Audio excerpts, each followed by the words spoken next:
बिस्मिल्लाहिर्रहमानिर्रहीम। अस्सलाम वालेकुम स्टूडेंट्स। आज का जो हमारा टॉपिक है चैप्टर नंबर 6 का वो है एफिशिएंसी। हम चंद टॉपिक स्किप कर रहे हैं क्योंकि इस साल हमारा स्मार्ट सिलेबस है, तो जो हमारे टॉपिक स्मार्ट सिलेबस के अंदर है हम वही टॉपिक डिस्कस करेंगे। तो उस लिहाज से हमारा आज का जो टॉपिक है वो है जी एफिशिएंसी। एफिशिएंसी किसको कहते हैं जी? एफिशिएंसी समझने से पहले दो तीन टर्म हम समझ लेंगे। पहली टर्म जो है उसको हम नाम देते हैं इनपुट का, और दूसरी हमारे पास टर्म है जिसको हम नाम देते हैं आउटपुट का। इनपुट क्या है और आउटपुट क्या होती है जी? इनपुट वो एनर्जी होती है जो हम किसी भी मशीन को प्रोवाइड करते हैं, देते हैं, ताकि वो हमें वर्क करके दे। किसी भी मशीन को जो एनर्जी प्रोवाइड की जाती है, दी जाती है, उस एनर्जी को हम इनपुट का नाम देते हैं। एक सादा मिसाल है, इंसान है तो इंसानी जिस्म एक मशीन है। हमें काम करने के लिए खुराक की जरूरत होती है, फूड की जरूरत होती है, तो हम अपनी एनर्जी की जरूरियात को फुलफिल करने के लिए खुराक इस्तेमाल करते हैं। तो वो खुराक जो हमें दी जाती है वो हमारी इनपुट होगी। और हम जो अपने मुख्तलिफ वैरायटी ऑफ वर्क करते हैं, मुख्तलिफ काम करते हैं, उन काम को हम क्या कहते हैं? आउटपुट का नाम देते हैं। मीन कि एक मशीन को जो एनर्जी दी जाती है उस एनर्जी को इनपुट कहते हैं, और जो एनर्जी उससे हासिल होती है उस एनर्जी को हम आउटपुट कहते हैं। जैसे एक और मिसाल लेते हैं कि हम घर में पंखा ऑन करते हैं तो पंखे को हम इलेक्ट्रिसिटी देते हैं, बिजली देते हैं, तो वो इलेक्ट्रिसिटी उसकी इनपुट होगी। और वो हमें हवा देता है जो कि हमारा मकसद है उससे हासिल करना, तो वो हवा जो है, वो एयर जो है, वो क्या होगी? हमारी आउटपुट होगी। क्लियर हो गया जी? इनपुट वो एनर्जी जो किसी मशीन को प्रोवाइड की जाती है, और आउटपुट वो एनर्जी जो किसी मशीन से क्या की जाती है? गेन की जाती है। अच्छा जी, एफिशिएंसी क्या चीज होती है? एफिशिएंसी एक रेशियो है, ratio between output and input of energy body. किसी भी जिस्म की जो आउटपुट होती है और उसकी जो इनपुट होती है उसके दरमियान रेशियो को हम किसका नाम देते हैं? एफिशिएंसी का नाम देते हैं। मतलब the ratio between output gain from a body and input given to the body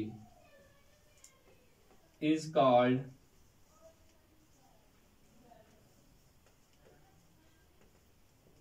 efficiency। इसको क्या कहते हैं जी? एफिशिएंसी कहते हैं। अगली चीज इसका फार्मूला है कि एफिशिएंसी का क्या फार्मूला होता है जी? एफिशिएंसी जो है इसके दो फार्मूले होते हैं। एक तो इसका सिंपल फार्मूला है कि एफिशिएंसी बराबर है आउटपुट डिवाइडेड बाय इनपुट। किसी जिस्म की जितनी भी आउटपुट हम उससे हासिल करें, उसको टोटल जितनी हमने उसको एनर्जी दी है, इनपुट दी, उस पर डिवाइड कर दें तो एफिशिएंसी आ जाएगी। दूसरी चीज होती है जी जिसको हम परसेंटेज का सिंबल है, तो हम इसको कहते हैं जी परसेंटेज एफिशिएंसी। क्या कहते हैं जी? Percentage efficiency. फार्मूला तो सेम ही होता है इसका भी कि आउटपुट ओवर इनपुट, लेकिन फर्क ये है कि इसको 100 के साथ परसेंटेज के लिहाज से फिर 100 के साथ मल्टीप्लाई करना पड़ता है। तो दो फार्मूले, एक एफिशिएंसी का, दूसरा है परसेंटेज एफिशिएंसी का। अब इसमें कुछ चीजें बेटा समझने वाली हैं कि आउटपुट और इनपुट जो है, आउटपुट को क्यों ऊपर लिया जाता है, इनपुट को नीचे क्यों लिया जाता है, उसकी वजह क्या होती है, ये सारी चीजें जी।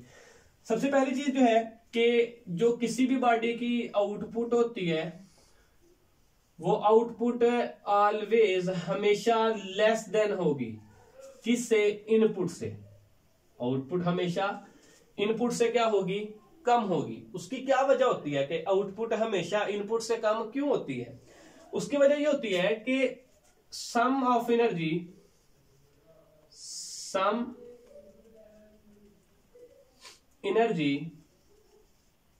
कुछ जो एनर्जी होती है, या इनपुट कह लें आप, एनर्जी अगर लफ्ज नया लग रहा है यहां पर, तो इन सम इनपुट जो है वो लॉस हो जाती है, जाया हो जाती है दो डिफरेंट टर्म्स के अंदर। किसके अंदर? एक तो हीट के अंदर, दूसरी चीज साउंड के अंदर, जिसको हम नॉइस कहते हैं, शोर कहते हैं। उसकी सूरत में हमारी एनर्जी जो है वो वेस्ट हो जाती है, जाया हो जाती है। ठीक हो गया। जैसे एक सिंपल मिसाल देते हैं, हम मोटरसाइकिल एक लेते हैं, उसके अंदर हम पेट्रोल डालते हैं। पेट्रोल डालने का हमारा मकसद मोटरसाइकिल में यह है कि वो मोटरसाइकिल वर्क करे, चलना शुरू कर दे। लेकिन उस चलने के साथ साथ मोटरसाइकिल का इंजन भी गर्म होता है और उसमें से आवाज भी आती है। हमारा मकसद तो मोटरसाइकिल का इंजन गर्म करना नहीं है, ना ही हमारा मकसद उसमें से आवाज पैदा करना है। हमारा मकसद ये था, हमने पेट्रोल उसको इनपुट इसलिए दी थी कि वो वर्क करे, मूव करना शुरू कर दे। लेकिन उसके बावजूद खुद ब खुद उसमें से हीट भी पैदा होती है, साउंड भी पैदा होता है। इसका मतलब ये हुआ कि हमने जो टोटल उसको इनपुट दी है वो सारी की सारी इनपुट उसके वर्क के अंदर, काम के अंदर इस्तेमाल नहीं हो रही। उसका कुछ ना कुछ हिस्सा जो है वो हीट और साउंड की सूरत में वेस्ट हो जाता है, हीट और साउंड की सूरत में जाया हो जाता है। इस वजह से मैंने लिखा है कि जो आउटपुट होती है वो हमेशा कम होगी और इनपुट हमेशा क्या होती है, ज्यादा होती है। क्लियर हो गया जी। अच्छा जी, एक सिस्टम इसके अंदर होता है जिसको हम आइडियल सिस्टम का नाम देते हैं।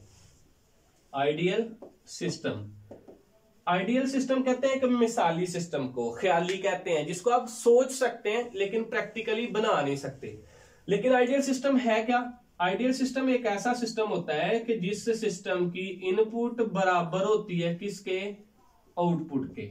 दूसरे लफ्जों में आप यूं कह सकते हैं कि ऐसा सिस्टम जो हर 100% क्या होता है, एफिशिएंट होता है, उस सिस्टम को हम आइडियल सिस्टम कहते हैं। और it is not possible in practical life, it is not possible in practical life. ये हमारे रोजमर्रा के जो काम होते हैं उन कामों के अंदर ये जो है अमली तौर पर ऐसा सिस्टम नहीं बनाया जा सकता, क्योंकि उसके अंदर कुछ ना कुछ हीट एनर्जी जाया होनी होती है। कोई भी सिस्टम आप लेने, मैंने भी पहले आपको मोटरसाइकिल की मिसाल दी, आप पंखे की मिसाल ले ले। छत वाला पंखा आप उसको बिजली देते हैं हवा लेने के लिए, लेकिन उससे आवाज भी आती है। घरों में पानी वाली मोटर हमने लगाई होती है, कि हम उसको काम होता है कि हम उसको बिजली देंगे, वो हमें पानी निकाल के देगी, लेकिन उसमें से आवाज आती है। ठीक है। लेकिन हम अगर फर्ज करें कोई ऐसी चीज बनाए, मसला हम मोटरसाइकिल बनाए या कोई कार ऐसी बनाए जिसका जितना मर्जी आप चलाते रहें उसमें से आवाज भी ना आए और उसका इंजन भी गर्म ना हो सकता है हम कुछ ऐसा सलेंसर वगैरह उस गाड़ी को लगा दें तो उसमें से आवाज पैदा ना हो, लेकिन उसका इंजन तो लाजमी गर्म होगा। मीन कि कभी भी जो है वो ऐसा सिस्टम नहीं बनाया जा सकता प्रैक्टिकल तौर पर जिसकी इनपुट आउटपुट के बराबर हो। हमेशा कुछ ना कुछ एनर्जी जो है वो क्या हो जाएगी, वेस्ट हो जाएगी। और ऐसा सिस्टम जिसमें एनर्जी वेस्ट ना हो उस सिस्टम को हम आइडियल सिस्टम कहते हैं। और प्रैक्टिकली अमली तौर पर ऐसा सिस्टम बनाना पॉसिबल नहीं होता। इसके साथ ही अब हमारा एक और टॉपिक है छोटा सा, पावर वाला। उसकी डेफिनेशन, चंद फार्मूले एक दो वो पढ़ते हैं हम इसके साथ ही अभी। ठीक है, जगह थोड़ी हम इसको रिमूव कर लेते हैं जी। ये जी हमारा दूसरा टॉपिक है आज का, पावर। छोटा सा टॉपिक है क्या चीज, पावर। भी पावर कहते हैं the rate of doing work is called power. काम करने की जो शरह होती है उस शरह को हम पावर का नाम देते हैं। रेट ऑफ डूइंग वर्क है जी, रेट ऑफ डूइंग वर्क काम करने की शरह। इससे पहले हम दूसरे चैप्टर में पढ़ चुके हैं, rate of change of velocity of a body is called acceleration and rate of displacement of a body is called velocity. Mean कि वहां पर भी रेट के लफ्ज है, यहां पर भी रेट के लफ्ज है। तो बेटा सिंपल बस याद रखने के लिए आपने ये करना है कि जहां पर रेट का लफ्ज आएगा वहां पर टाइम के साथ डिवाइड करते हैं। तो इसका फिर फार्मूला हम इस तरह बना लेते हैं कि रेट ऑफ डूइंग वर्क है तो अगर हम वर्क W को क्या करें, टाइम पे तकसीम कर दें तो वो किसके बराबर आएगा, पावर के। और ये P जो है वो पावर का क्या होता है, सिंबल होता है। तो P पावर को रिप्रेजेंट करेगा, वर्क जो है वो W से जाहिर किया जाएगा और T जो टाइम जो है वो T से रिप्रेजेंट किया जाएगा। यहां से हम इसका यूनिट भी बनाते हैं। वैसे तो देखा जाए ना तो पावर का जो यूनिट होता है वो होता है वॉट, और वो किसके बराबर है वहां से बनाएंगे। वर्क का यूनिट होता है जूल और टाइम का यूनिट होता है क्या, सेकंड। अगर इसको सिंबल की शक्ल में लिखा जाए तो वाट को W से, जूल को J से, सेकंड को S से। तो ये बराबर होगा जूल पर सेकंड के। तो वाट किसके बराबर है जी? जूल पर सेकंड के। ठीक होगी बात। अगली बात ये है कि यहां पर जो वर्क है बेटा वो एक स्केलर क्वांटिटी है। वर्क क्या है? एक स्केलर मिकदार है, स्केलर क्वांटिटी है। उसी वजह से, इस वजह से फिर हम ये कह सकते हैं कि जो पावर होती है वो भी कौन सी क्वांटिटी है जी? एक स्केलर क्वांटिटी है। पावर भी एक स्केलर मिकदार होती है। अब इसके आगे यूनिट्स हैं, बिगर यूनिट जो कहलाते हैं। पहले हमने इसका यूनिट पढ़ा, वो वाट है, ठीक है, डब्ल्यू से जाहिर करते हैं। इसका बिगर यूनिट जो है वो होता है जी किलोवाट, के डब्ल्यू से जाहिर करते हैं और वो बराबर होता है 1000 वाट के। और इसको ऐसे भी लिख सकते हैं 10 की पावर 3 वाट।